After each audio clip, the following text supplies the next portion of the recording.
Me llamo Elena Duarte. Tengo 36 años y 9. Minutos después de que una jueza firmara mi divorcio, hice una llamada que había esperado 15 meses para hacer. Llamé a mi padre. Papá, es hora. Él guardó silencio. Despide a los 27 empleados. No preguntó quiénes. Ya sabía. ¿Estás segura, Elena? Miré el reloj. 9 minutos. Más segura que nunca.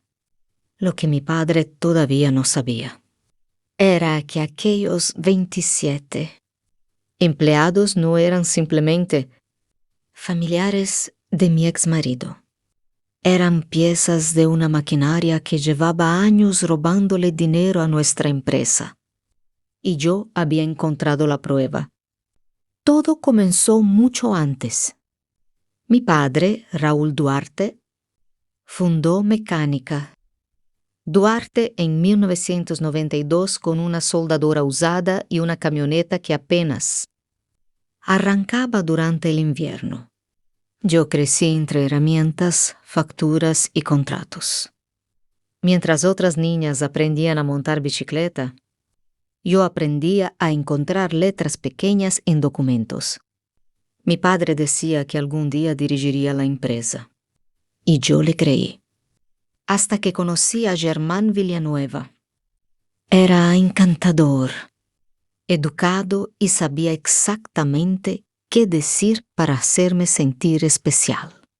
Su familia, en cambio, me hizo sentir como si estuvieran comprando una propiedad. Su madre, Susana, llevaba perlas incluso para almorzar. La primera vez que me preguntó a qué me dedicaba, sonrió. Práctica. Eso es lo que necesita nuestra familia. En aquel momento pensé que era un cumplido. Años después comprendí la verdad. No buscaban una nuera. Buscaban acceso. Nos casamos en 2017. Y apenas 6 semanas después, Susana recomendó a su sobrino Roberto para trabajar en compras. Luego llegó otro. Después otro. Una asistente. Un supervisor. Un contador. Una persona de recursos humanos. Siempre había una explicación. Siempre era alguien de confianza. Para 2021, ya había contado 11 empleados relacionados con los Villanueva. Mi padre no veía el problema. Yo sí. Así que hice lo único que sabía hacer. Documenté todo. Creé formularios de conflicto de intereses. Guardé contratos. Anoté nombres. Y esperé. No sabía entonces que 5 años después tendría 27 nombres escritos en una hoja. Tampoco sabía que uno de esos nombres conduciría directamente a un almacén vacío. Un estante vacío que demostraría que alguien había estado robando a mi familia. Y cuando finalmente encontré ese estante, mi matrimonio terminó. Pero la historia apenas comenzaba. En septiembre de 2021, mi padre sufrió un infarto. Sobrevivió, pero estuvo 8 meses fuera de la empresa. Durante ese tiempo, Diego Villanueva, el hermano menor de Germán, apareció con una propuesta sencilla. Solo ayudaré mientras Raúl se recupera. Lo temporal se convirtió en director de operaciones. Y después llegaron 16 personas más. Todas pasaron por el mismo departamento de recursos humanos. Todas tenían alguna conexión con los Villanueva.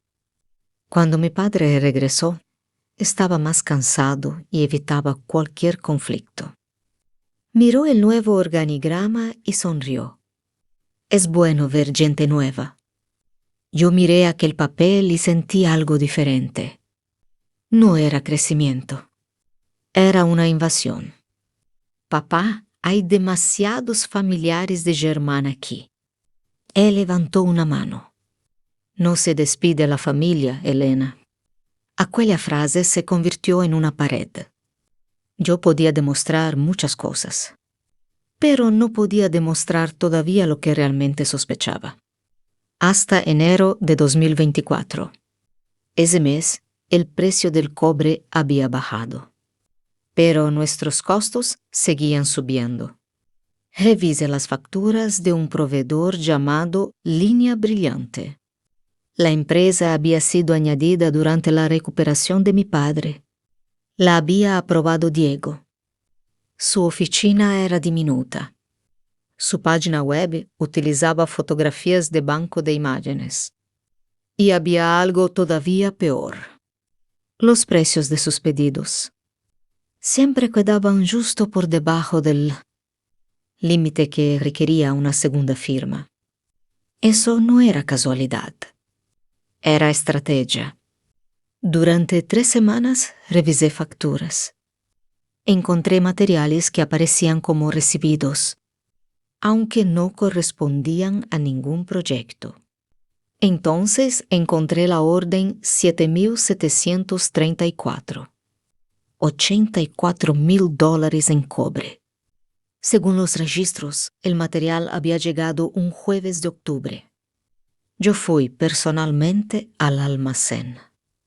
Nave 12. Tercer estante. Caminé hasta allí y me quedé quieta.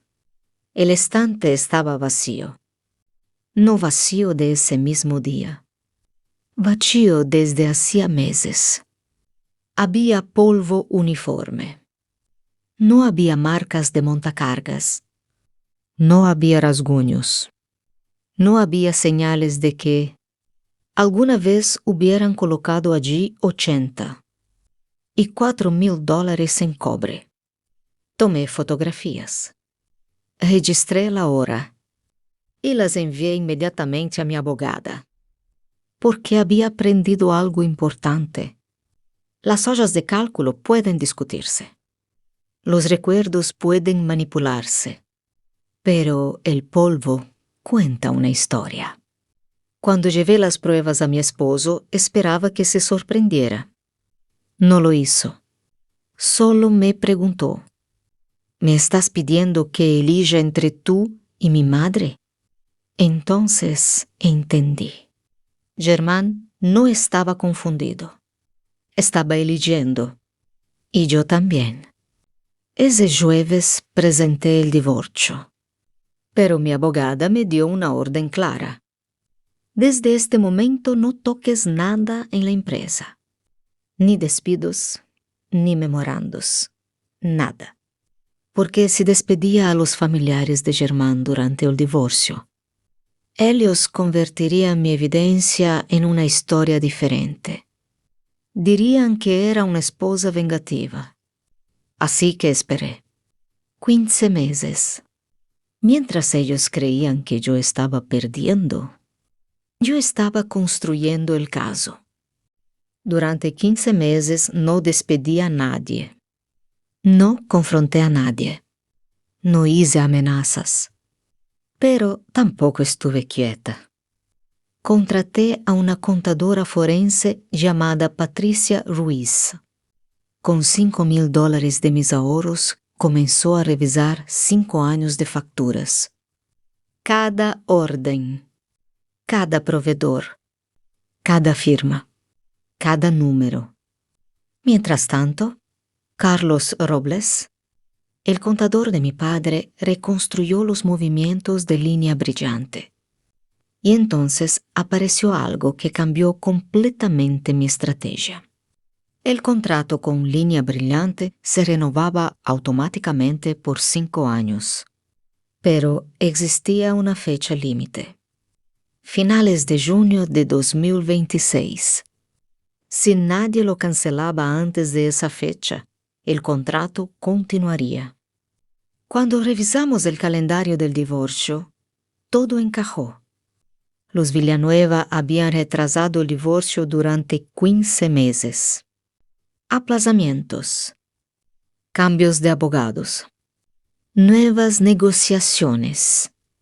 No era solamente por dinero. Estaban esperando que pasara el plazo del contrato. Y estaban apostando a que yo saldría del divorcio demasiado agotada para luchar. Se equivocaron. El informe de Patricia llegó en abril. 81 páginas. La conclusión era devastadora. Millones en sobrecargos. Compras fantasma. Materiales inexistentes. Y una conexión directa entre Línea Brillante y un familiar de Susana. Por fin tenía la prueba, pero todavía necesitaba esperar. Mi abogada me preguntó, ¿quieres destruirlos? Negué con la cabeza. Quiero recuperar la empresa de mi padre. Entonces Susana hizo su movimiento. Me ofreció un acuerdo. Los Villanueva retirarían sus reclamaciones sobre la empresa si yo aceptaba una confidencialidad total. En otras palabras, ellos sabían que yo tenía algo y tenían miedo. Rechacé la oferta. Días después llevé el informe a mi padre. Lo dejé sobre su escritorio. No dije una palabra. Él tardó 40 minutos en leerlo. Cuando levantó la cabeza, tenía los ojos llenos de lágrimas. No se despide a la familia, murmuró. Esta vez su voz no sonó como una orden. Sonó como una pregunta. Tomé su mano. Papá, alguien redefinió lo que significa familia mientras nosotros no mirábamos. Él respiró profundamente. ¿Qué necesitas de mí? Que confíes en mí. La noche anterior a la audiencia final, tomé una decisión. Durante años había intentado proteger la paz. Había callado para no destruir el matrimonio. Había callado para no herir a mi padre. Había callado para no causar un escándalo.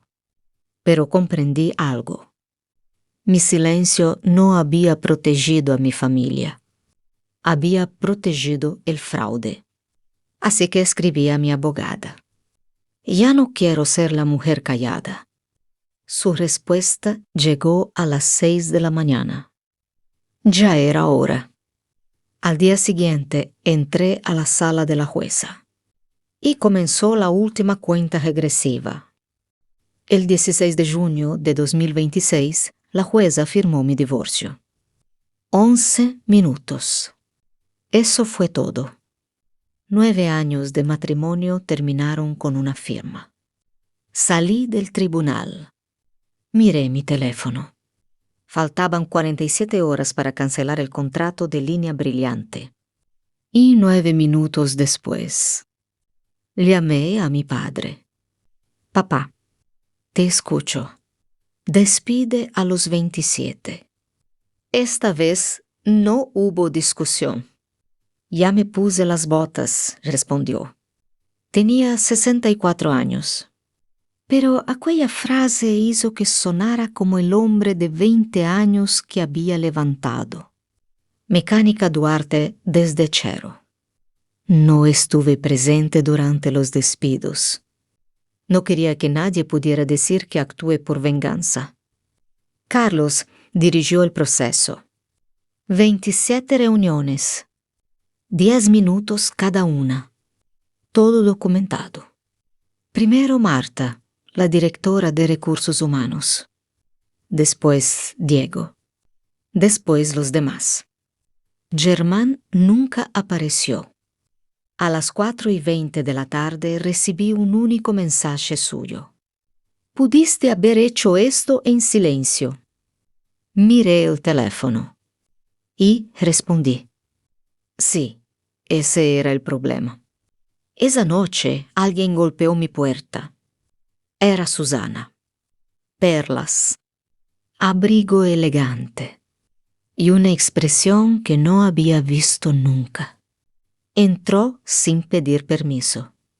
27 personas, Elena. Hay familias, hipotecas, hijos. No, respondí. Entonces cambió de estrategia. Su voz se volvió suave.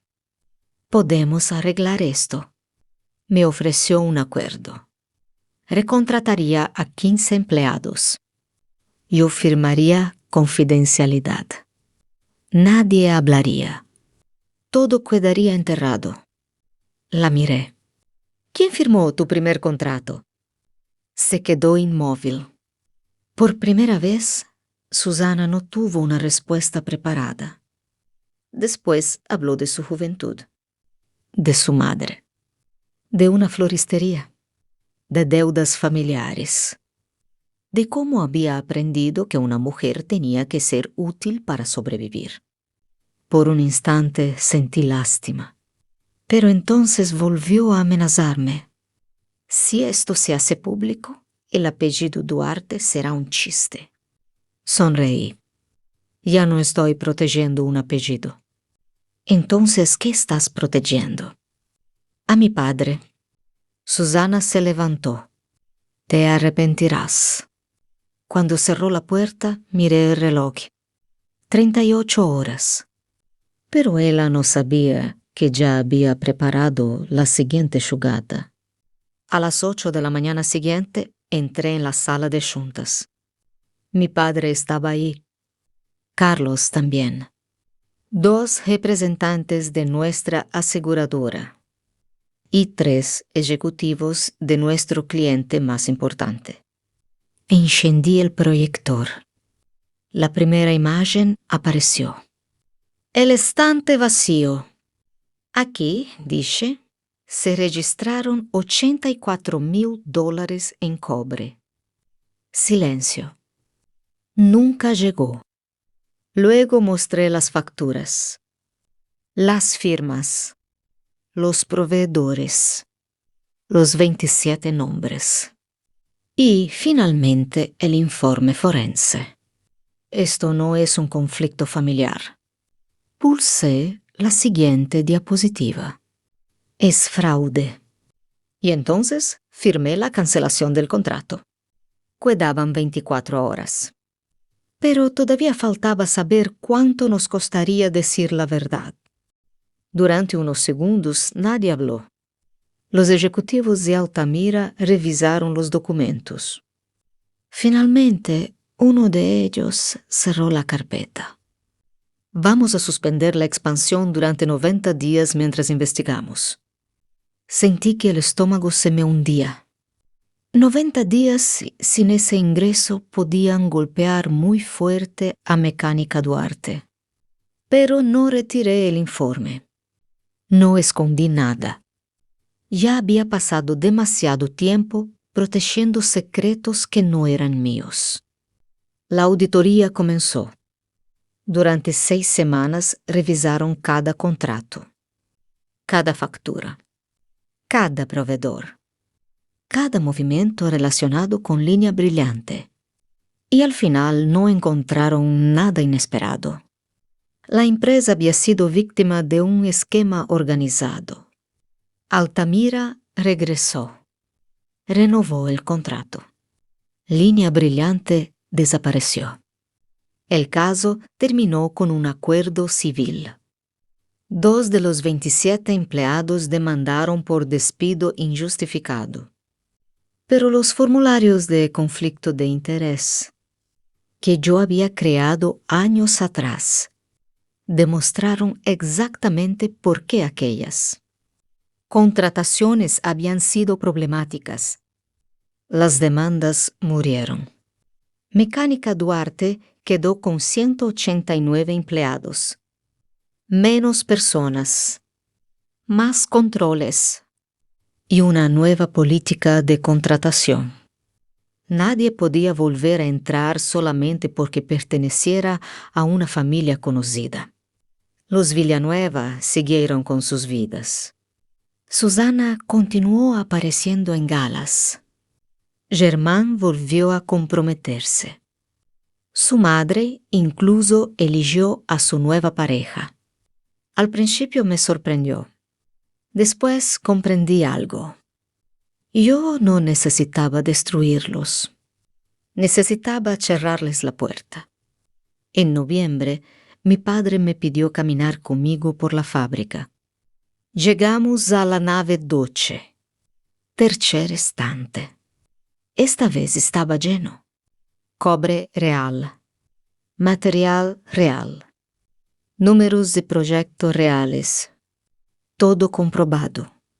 Mi padre lo miró durante unos segundos. Después dijo: «Despedí a la familia». «No», respondí. «Debí escucharte». Esa fue toda su disculpa.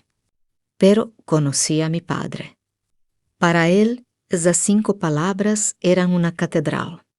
Entonces me ofreció la presidencia de Mecánica Duarte. Acepté con una condición. Cada contratación tendrá que pasar por un comité de 3 personas. Mi padre sonrió. «¿Incluso si es un Duarte?» «Especialmente si es un Duarte». Se rió y me estrechó la mano. Meses después usé mi nueva credencial por primera vez. Elena Duarte, presidenta. La miré durante unos segundos.